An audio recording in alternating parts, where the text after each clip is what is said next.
women some backup in terms of how do you come out, empower yourself. Because really, when you have children and you have no means and you're chasing someone for maintenance, then you're in a demeaned situation. And I feel I can help out there.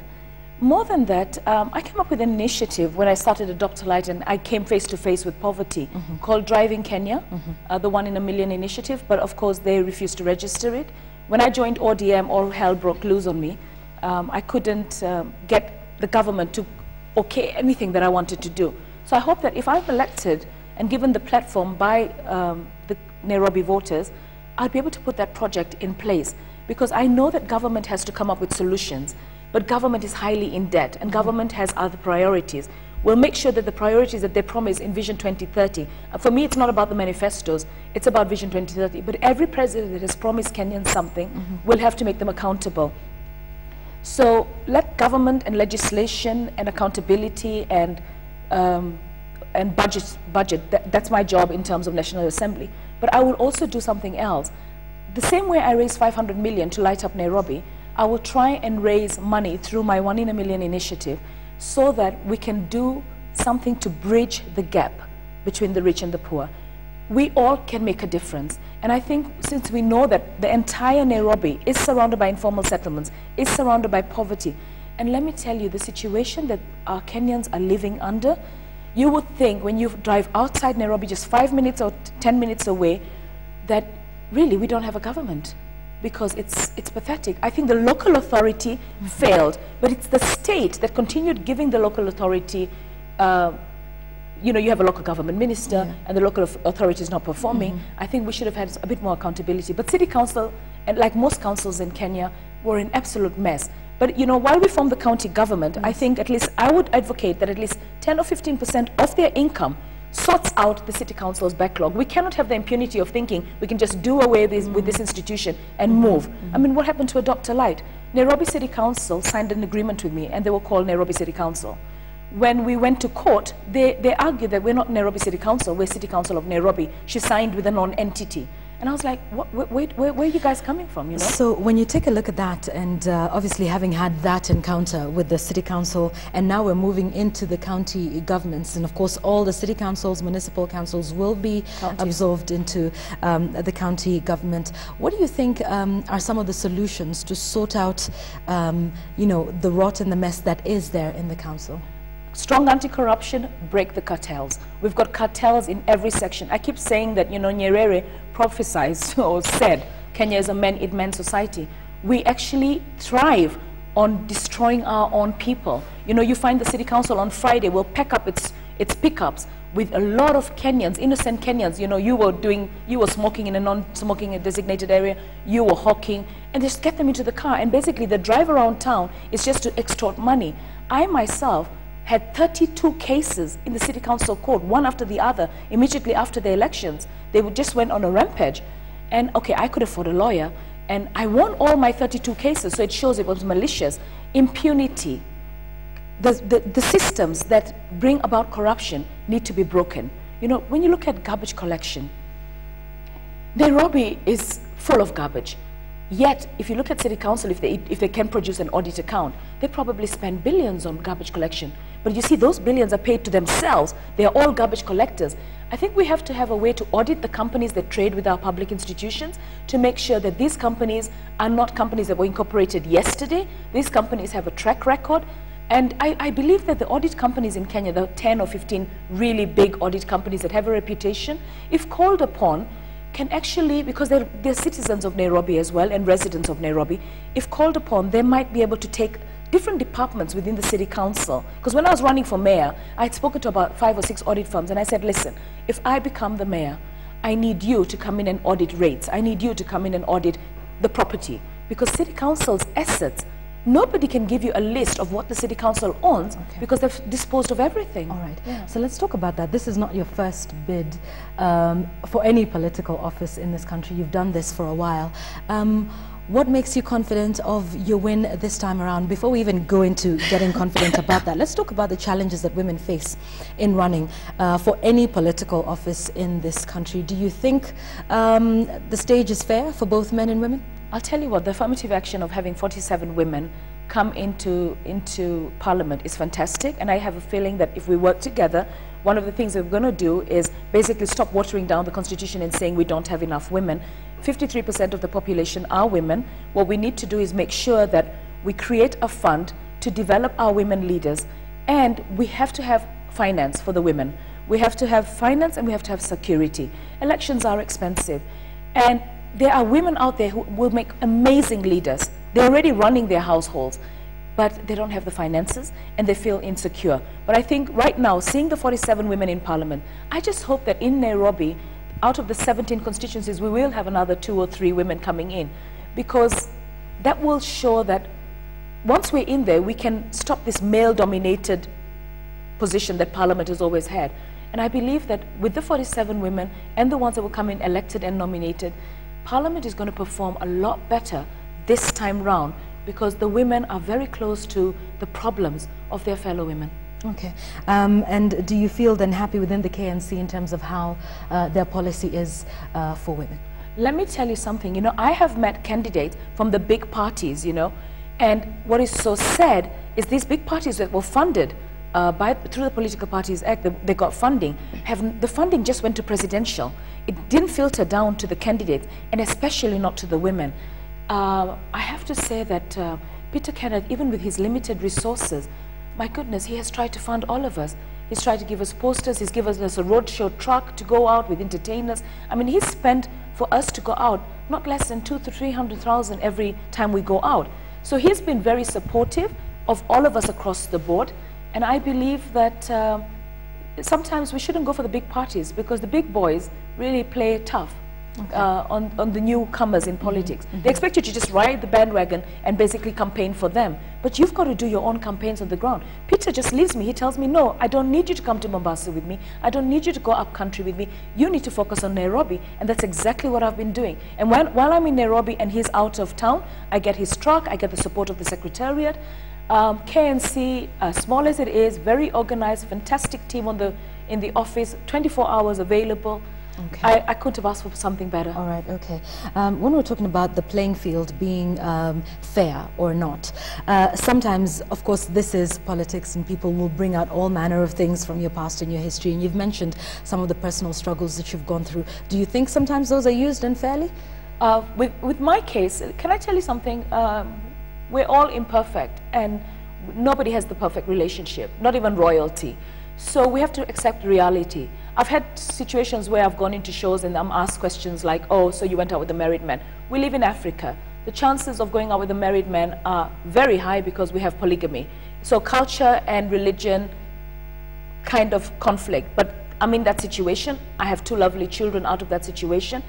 I just decided to make the best of it with my children being the focus.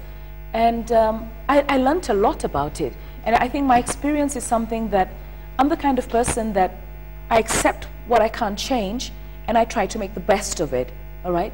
And if I've done something wrong, I'm not accountable to men, I'm accountable to God.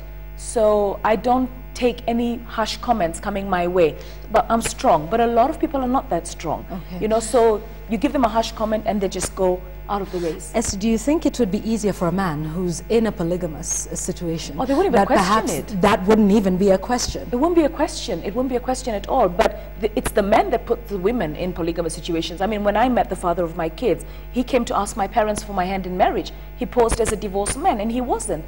You know, sometimes we judge people without knowing the real story behind what's going on in their lives.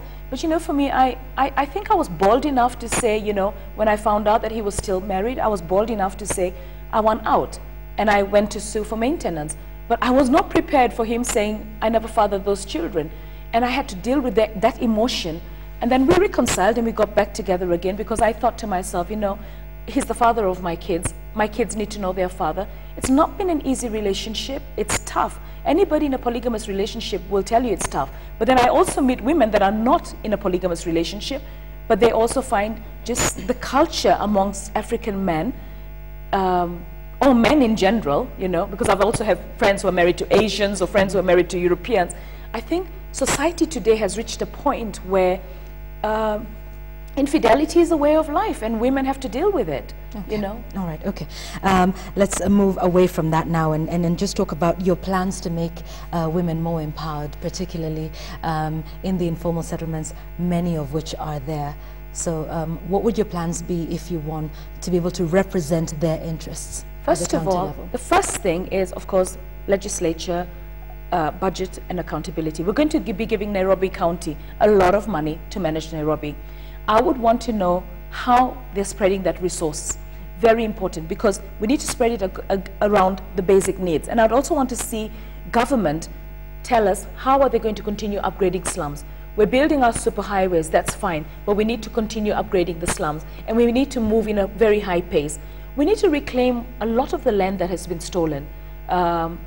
Markets especially. For me, I want to focus on markets, but while I push for the government to reclaim all the stolen lands, to empower people by giving title deeds where there are none, build proper housing, the city council to deliver services, I want to focus on social services. Do you know, when I was young, I remember my mother just walking us down the road in Mombasa in an area called Mbaraki, just near the ferry, to get our injections whenever there was an epidemic. The city council performed.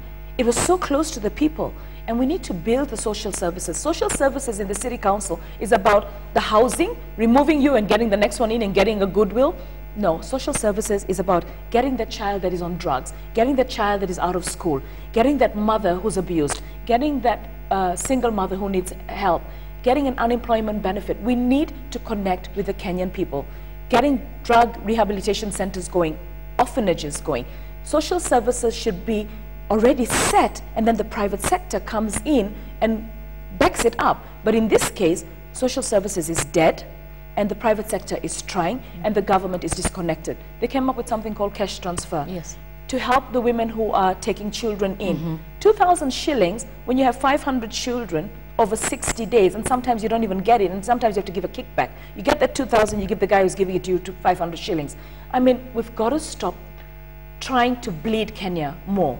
And I think if anti-corruption is strong, then we will be in the position to report, arrest, charge. We've got to be so strict in terms of corruption. Okay. When we talk about empowering people who live in informal settlements and upgrading the slums, we've had this running discussion on Sunrise Life for I think about 3 weeks now, and it's important that you bring that up. And we're talking about upgrading the slums, and it's quite some tricky business doing that. A lot of people saying, fine, we can build this proper housing for them, but the fact that they live in the informal settlements is because they cannot afford to live in proper houses anyway. What is the lasting solution, do you think, to upgrading slums in Nairobi? Can I tell you what? In the UK, they have housing, council-owned houses, and it is their mandate to provide these houses. So if you're a single parent, you get a 1-bedroom house. If you have children, you get a 2-bedroom house, and the houses are so subsidized. So for me to build a house and expect the person in the slum who's used to paying 1,500 to pay 5,000 is unrealistic. This is why you're coming up with low-cost housing, subsidized housing. It should be something that the government funds for its people. That's why you collect taxes to narrow the gap and look after your people, and your people are the masses. Can I tell you, all these presidential candidates are not looking for your vote and my vote. They're talking to the Mwananchi. Even on a weekday, the rallies are full. Kenyans are unemployed. Kenyans live in pathetic situations, and these are the same people that you go and you ask for your votes. So I would want to see that whatever you promise, you deliver. And some of the promises, my goodness, I mean, I'm going to be getting all these clips and looking at the promises and looking at the manifestos that they wrote, because I think leaders should be made accountable. You know, I mean, I heard Ngilu say that when we get in, we will make sure that no woman pays for maternity. And I was like, okay, you're already in government. Why can't you do it today? Because we can't afford it. Let's be realistic. We can't afford it. But we can afford it if we cut corruption, and then if we also put a focus, a balanced focus.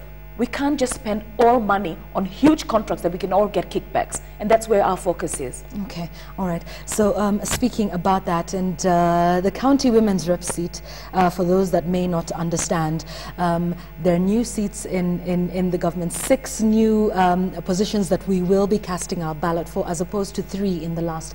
What is your interpretation of the duties of the county women's rep?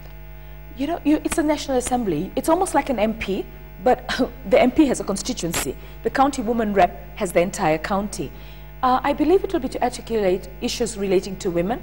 They haven't said yet whether we'll have a fund, but we should have a fund because we have to touch various areas. For me, I think drug rehabilitation, youth training. So let us see. But knowing the men and the way they've always made sure that anything to do with women is put on the back burner, I would want to get all the women in, and then we see what the position is, and then we lobby and we fight, so that if the MP is getting a CDF of X amount and we are representing 17 constituencies, we should also get money more than them allocated to the county woman rep, so that we can deliver on the ground what is required. But at the same time, accountability at the county government. It's very important that we make the county government deliver. And for me, impunity has to end. The city council and the county government, you cannot just say, oh, forget this and we're moving on. You have to deal with all the issues, including auditing, and close, within the 5 years, I'd like to see city council closed properly, everybody that has an issue or a debt sorted out, and then you move into the county government. So the two have to run parallel, because a lot of people right now are thinking, okay, so what's going to happen? It's still not clear, the structures are still not defined. But I have a feeling within 6 months, we should be able to have put the structures in place to serve the city residents, not just in Nairobi, all over the country. Okay, all right. When you look at the playing field, there are several candidates that are running for this seat. The difference between Esther Passaris and Rachel Shebesh and all the other candidates that are running for the same seat you are. Do you know what? I respect every woman that has come out to run. And that for me, the fact that we have about 11, 12, 13 women running for county woman rep shows you that there are women out there that want to be leaders. If I were to be elected the county woman rep, then I would definitely want to involve all these women, because they all have areas that they can help out, and they all have experiences that I would need to tap on.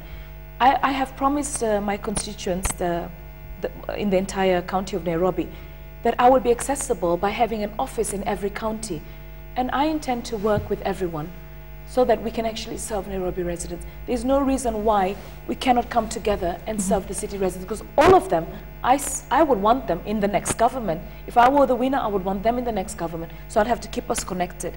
And you know what? We have this sisterhood already. And I felt really sad that one of the candidates had printed her posters, but she didn't have the money to put them up. And she's my competitor, but I gave her the money to put them up because I felt her party has let her down. She's gone ahead and printed these posters, and yet she doesn't have it. So for me, I know finance in terms of campaign is tough.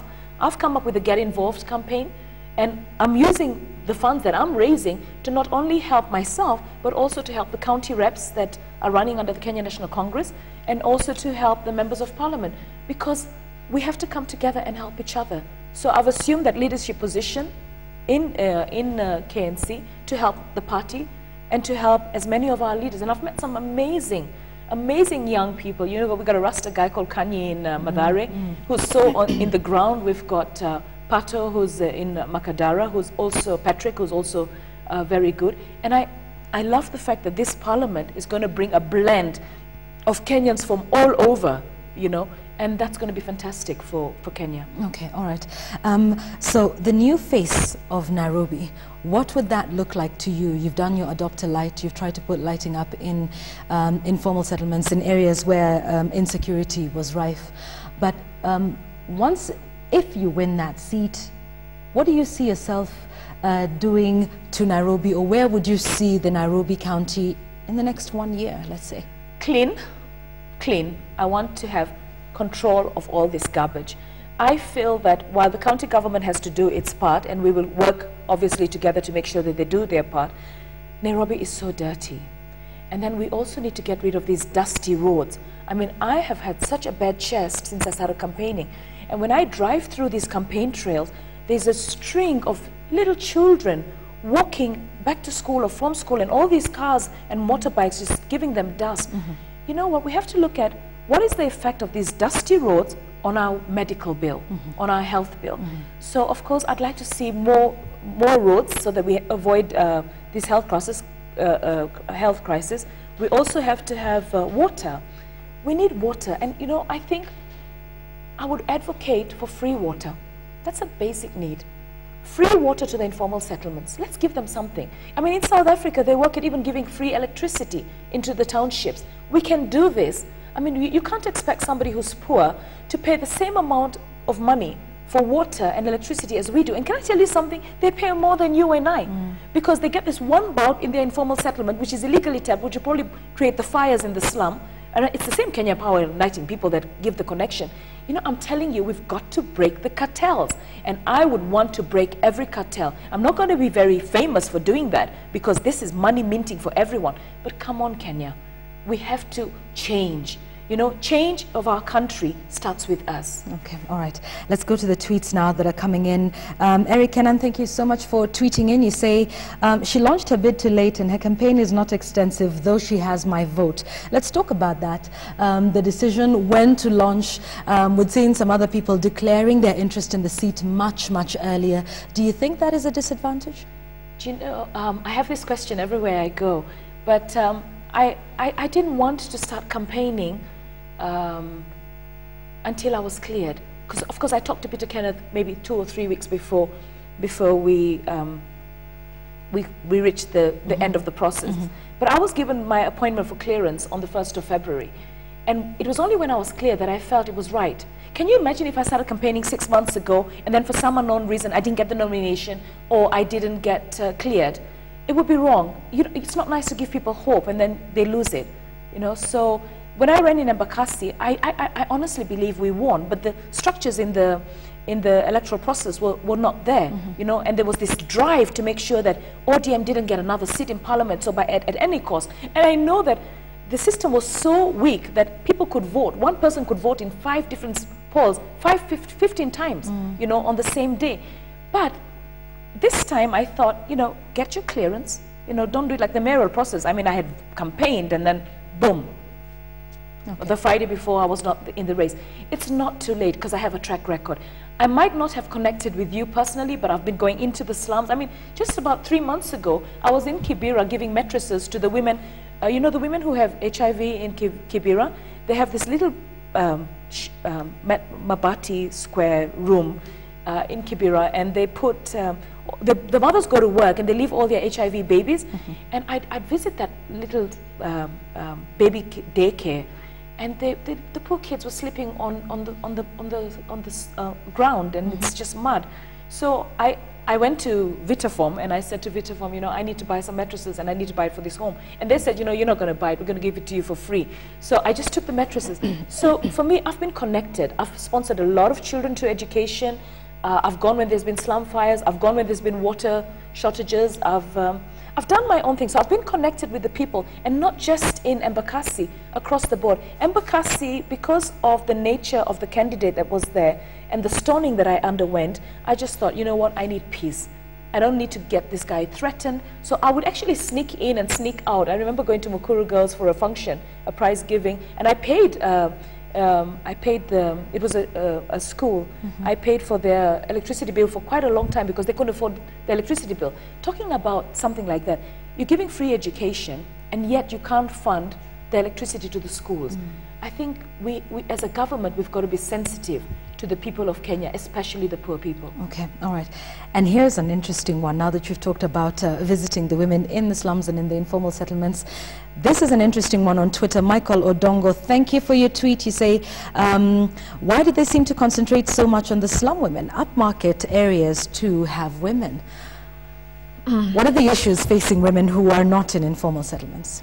Well, I had my handbag snatched at the Westlands roundabout. You know, I put the window down because I just put the window down, and within a split second, my handbag went. And I see people on Uhuru Highway, you know, at 7 o'clock at night, jacking off the side view mirrors in heavy traffic. I've had a woman whose window was smashed and her briefcase and phone was taken just there in the traffic. So we do have crime. We have crime that comes into the houses. We have carjacking.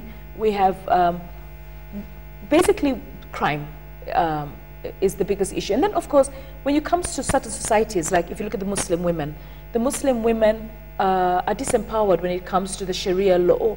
and trying to get their benefits in case of a divorce. So I feel that they also need to be empowered. So I'm going to be connected and serving everyone across the board. But I'll tell you where the biggest problem is, and if I solve that problem, I'd solve it across the board, is the informal settlements. That's where the majority of Kenyans live, and that's where the help is needed most. But I will not neglect and ignore the other side. If I solve this side, I'll solve crime on this side, you know. And the drug rehabilitation centers on this side, if they're good enough, they can, you know, I'll create, by trying to solve the problems on this side, I'll be creating opportunities for investment on the other side, right? So for me, it's all interconnected, but let's face it, I mean, in a situation where you have an accident and there are 10 people that are injured, you start with the one that's most injured.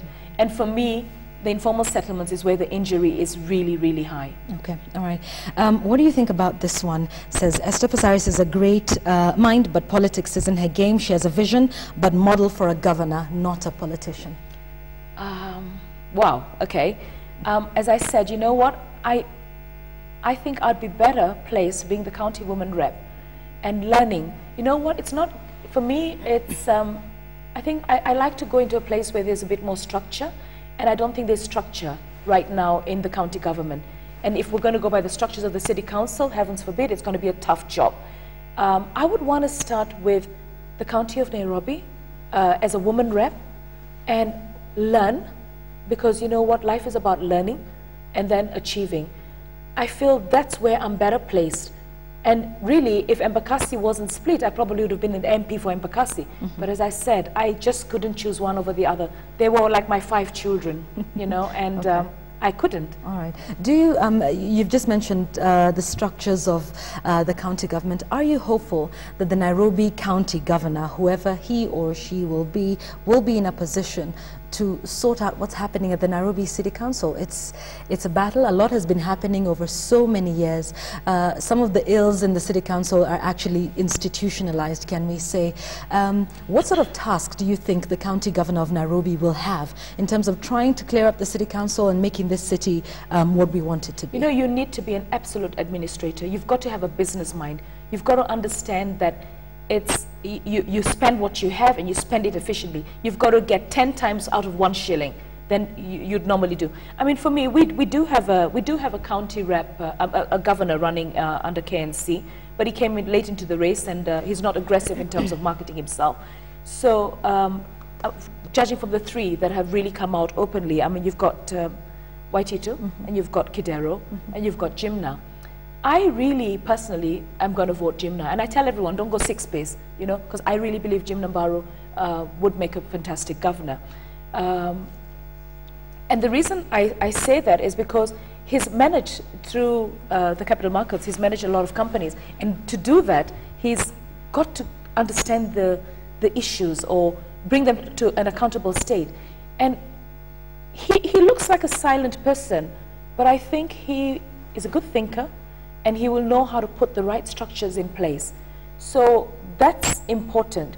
When we're electing, I mean, you know, I mean, Waititu is the favorite in terms of media hype, I believe. I don't even think he would win in Embakasi, given what I hear on the ground. He was in the county, he was in the local authorities for a long, long time. And he comes out as the Robin Hood for the poor. But does he have what it takes to put the structures in place? I don't believe so. I don't believe so. And we have to have good, sound leadership in the county government. And we need a very good administrator. Okay. Yeah. Do you foresee any trouble, you being in KNC party and here on this Sunrise Live interview saying you will support somebody who's not in KNC? Is that what democracy is about? Do you think Peter Kenneth watching this interview or his handlers will say, oh my goodness, what is Esther Passaris doing? Is she just endorsing a candidate from another party? Can I tell you something? It's my democratic right, and I don't think Peter Kenneth would tell me, Esther, don't do this or don't do that. And at the end of the day, it's good to be frank and honest. He's not felt by the people, came in too late into the race, and I myself have not been sold. So I'm not going to vote for somebody just because he's in my party. I'm sorry, no. I'm going to vote because you're good for the job. I need Nairobi to work, and I need to have leaders that I can work with.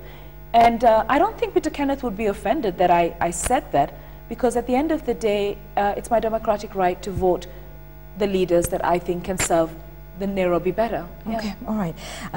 Bold move there. Let's move to our SMS line now. We've got Jadida Oneko in Nairobi. She says you're an inspiration to many young women. Let's get into her questions now. She says, when you are in power, 1, how will you help young aspiring women leaders facing male chauvinism? And 2, how will you ensure you don't fall prey to being corrupted by power? Because everybody says it's all well and good when you say it on the outside, but once you're in it, that you fall prey to the same things that perhaps you're speaking about when you're on the outside. So let's start with the latter question. Yeah, no, you know what? I might not be a staunch Christian, Sunday prayers every day, but I think morally my parents have brought me up to do what's right, in whatever situation that I find myself in. And I'm not going into Parliament to make money, I've had money, I've tasted money, I can make millions. I think ideas, I dream ideas, I have the gift of the gap. I have so many ideas on how we can empower and create jobs. So I will never be corrupted. It's not in my psyche, it's not me. Heavens, my goodness, no, never, never. Okay. I could never be corrupt. If I was to be corrupt, nothing would have been easier than to just cut deals with all those guys that wanted shares in my company or wanted handouts. I mean, I let a fantastic business go down the drain. Dr. Light was turning over 300 million. Right now, when you look at the amount of polls that Dr. Light has people that have taken over the idea, have in the highways of Nairobi, I'd be turning over 1 billion shillings right now. I let that go because I refused to be corrupt. I refused. And it was painful to see something that I worked for so hard just taken. And every single day, Philip Kissia, who's running for governor, he has a company called IQ Marketing. And he took so many sites for his own company. He might say, oh, I don't own the company, but he does own the company. And incidentally, I heard him say the other day that his legacy is lighting up Nairobi, and I thought, oh my goodness, surely?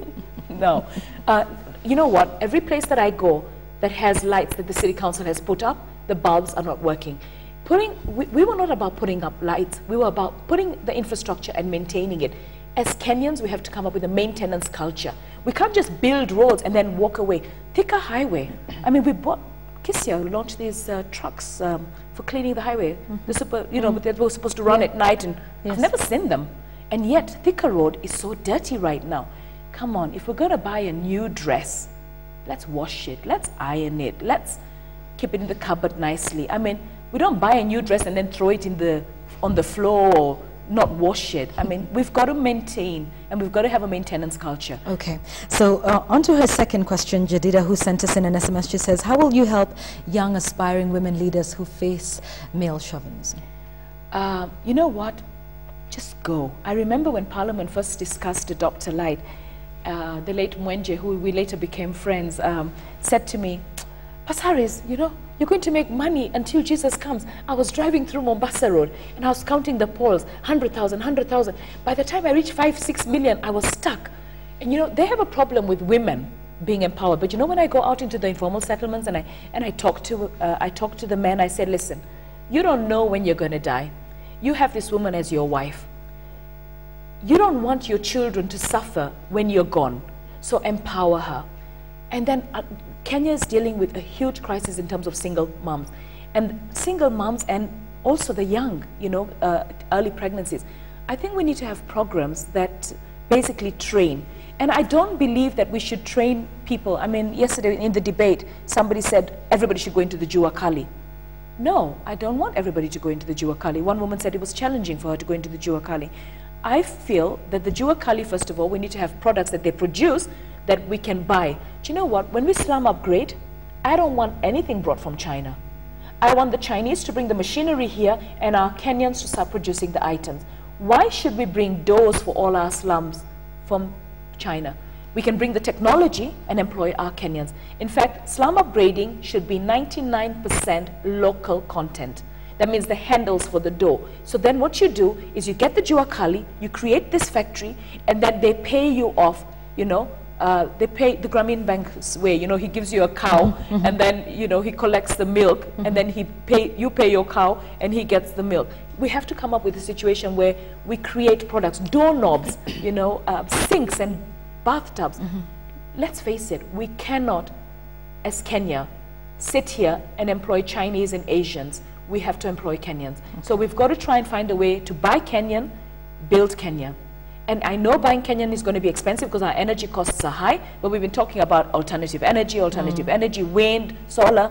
Come on, let's see the bills go down. Because while we talk about alternative energy, fuel levy is killing every household in this town. Why? Because, again, it's a racket.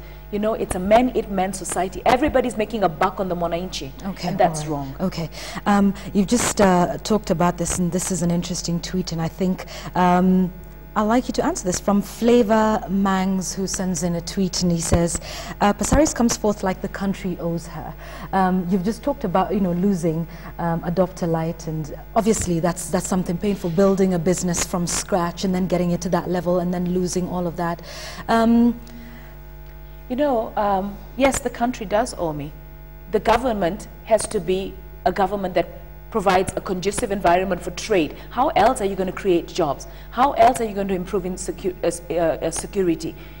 Every investor, foreign or local, has to be protected by state. I was not protected. I was given a state commendation, OGW, Order of the Golden Warrior, a little pin that I wear, but of course, because I was in ODM, I was never invited for another state function.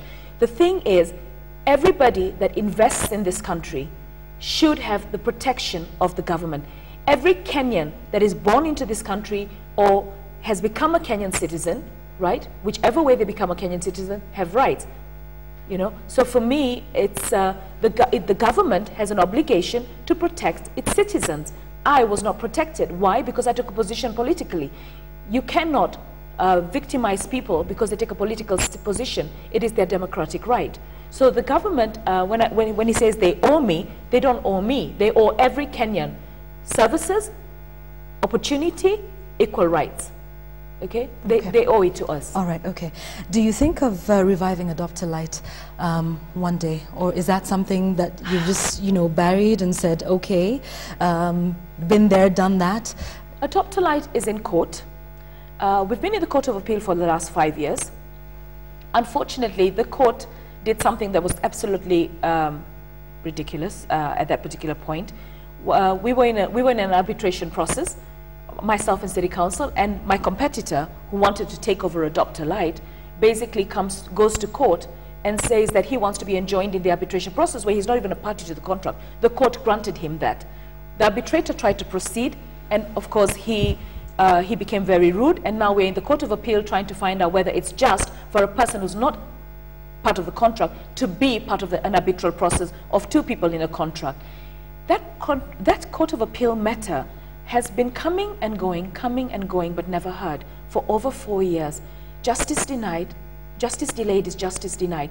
My company is struggling, but you know what? It's almost 12 years old, 7 years in court. Why are the courts being used to settle scores and to... I underwent a hostile takeover. Do you think this is the challenge that many women face in trying to set up businesses in the country? Not just women. I think women, men, generally, this is what happens. This is what happened to Adopt-a-Lite.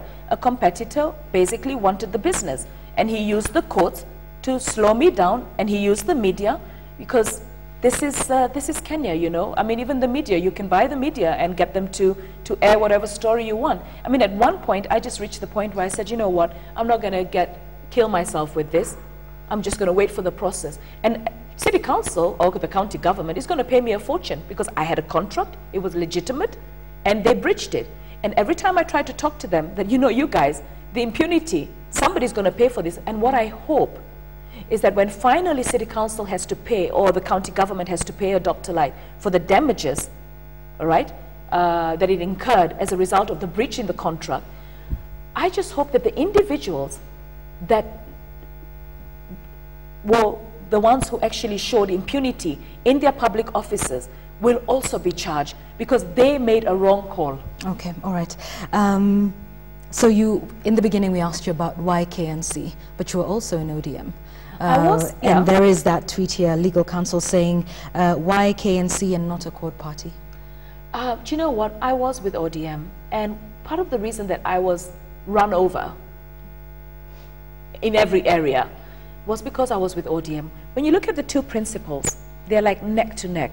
I mean, I had a situation where TNA, one of the TNA candidates was calling me and telling me, come and join our party, we'll give you this particular position, you know, we'll finance you, we'll back you.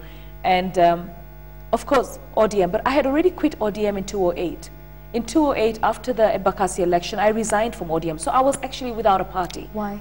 Why did I resign? Because there were things that were happening that didn't make me happy. But I also had decided, that's it now, you know. I want to just focus on my children, and I want to just focus on me. Because, you know, you try the mayoral election, you try Embakasi, and then the system's not working. You try a business, the system's not working. So I just thought, you know, time to reflect, time to heal, time to recharge, you know, and time to be a mummy. And I just cut. So I actually went to the party captain, Raila Odinga, and I said, you know, Captain, I want to resign. And he was good about it. And he said, it's okay, Esther, I understand. But you say you did that to focus on being a mother and to focus on other areas of your life. But then when you came back and decided, okay, you were ready to run again, why not go back to ODM? Again, neck to neck. I didn't want to be run over twice. So do you think that a lot of There's a lot of victimization, and I hope... Is this as within the party, or do you think you were victimized because you were a member of ODM? I was victimized because I was a member of ODM, and I think ODM, the top brass, saw that, and unfortunately they couldn't do anything about it.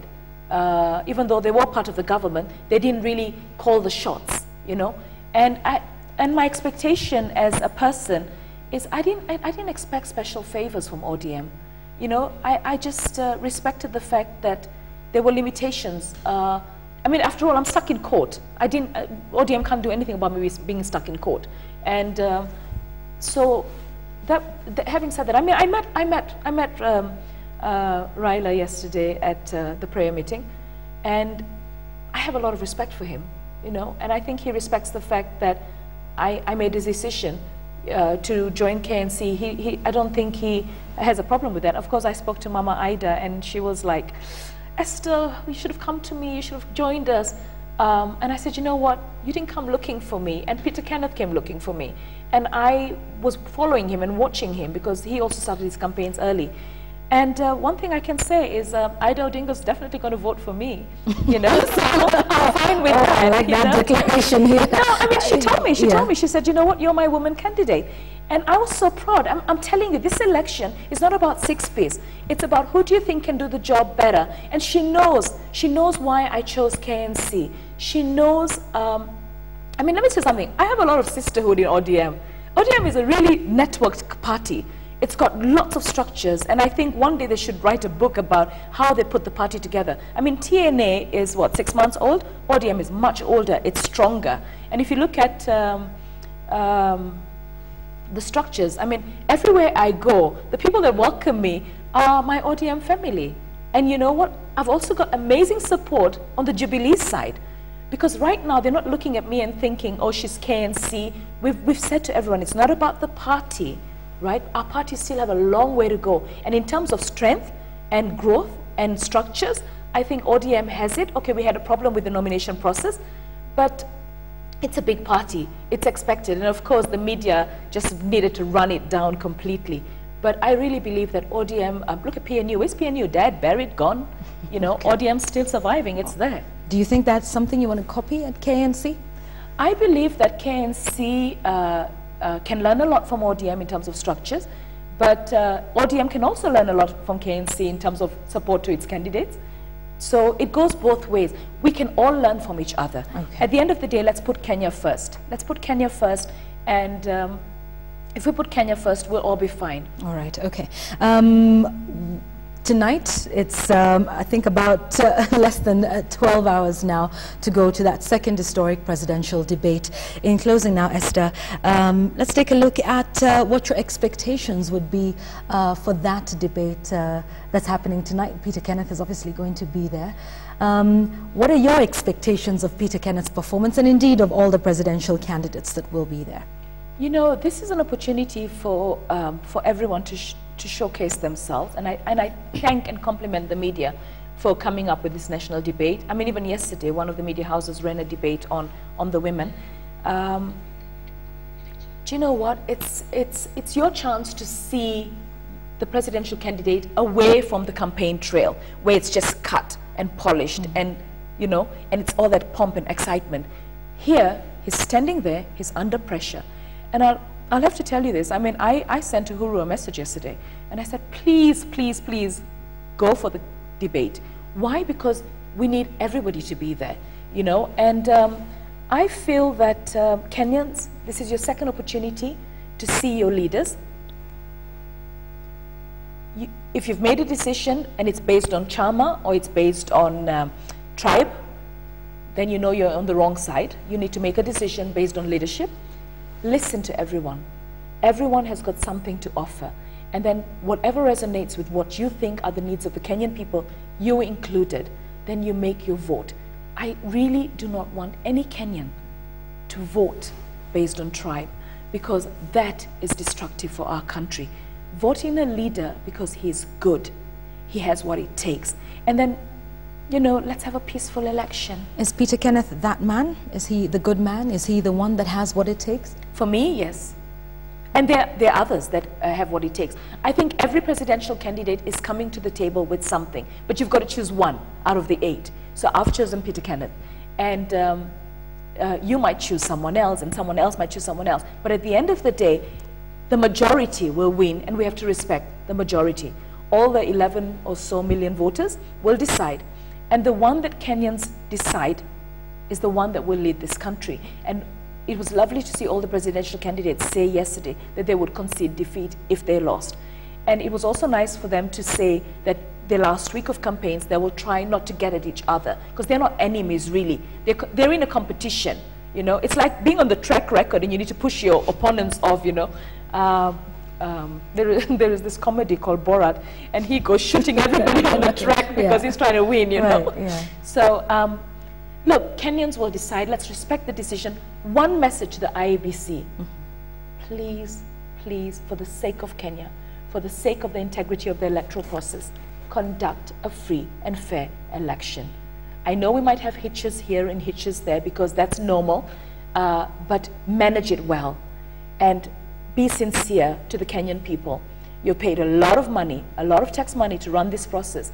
Do not, and if you, for any reason, you've been lured and you're thinking of having an electoral process that is flawed, please change your minds, because Kenya will judge you harshly. You know, we need to know that the electoral process is free and fair, so that we can then move on after the 4th of March with development of this country. Because really, campaign mode has been going on for so long that we need to get back and start working. Okay, all right. Thank you, Esther Passaris. Thank you so much. It's been great spending time with you this morning and talking about your plans for the Nairobi County seat. We wish you the very best of luck as you carry on. All right, many of your tweets coming in. I'm sure we cannot address all of your issues all at once, but thank you so much for tweeting in and for participating in this discussion with Esther Passaris, who's running for the Nairobi County Women's Rep seat on a KNC ticket. 2 things that she says that stood out for me. 1, she'll vote for Jim Nambari. It's not about a 6-piece suit. And urging you to do the same with the presidential debate that's happening tonight. Listen to all the candidates and listen to them with an open mind, and make up your mind about who you are going to be voting for. 7 days to the election. The ante is definitely up, and we will be watching that keenly. Esther Passaris has been my guest. Thank you for participating. We take a short break now. When we come back, Flesh of My Flesh, that documentary that aired last night by Angel Katusia, that will be the focus of our discussion. Keep it KTN Sunrise Live.